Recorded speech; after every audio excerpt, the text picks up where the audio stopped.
Ανοίξτε το μικρόφωνο. Ναι.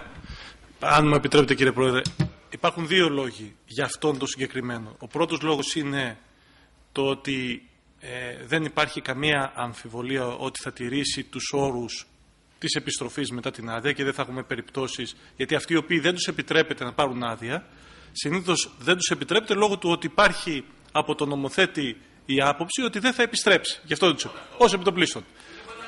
Ναι, λοιπόν, έτσι. Το πρώτο, ναι, αυτό είναι το πρώτο. Και το δεύτερο είναι ότι σε περίπτωση που τελεσθεί, το είπα και στην σύντομη τοποθέτησή μου, κάποιο αδίκημα ή έγκλημα κατά την άδειά του, ο ίδιος αποκλείεται αυτομάτως από τη στιγμή που δεν ήταν κοντά στον τόπο του εγκλήματος.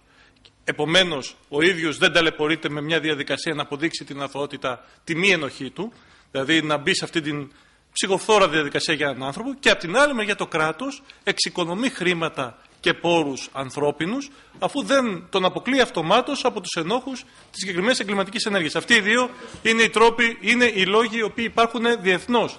Δεν τους έβγαλα εγώ από το μυαλό μου. Συνεχίσει η κυρία Σαγγελέση τα λοιπά μέλη της Επιτροπής.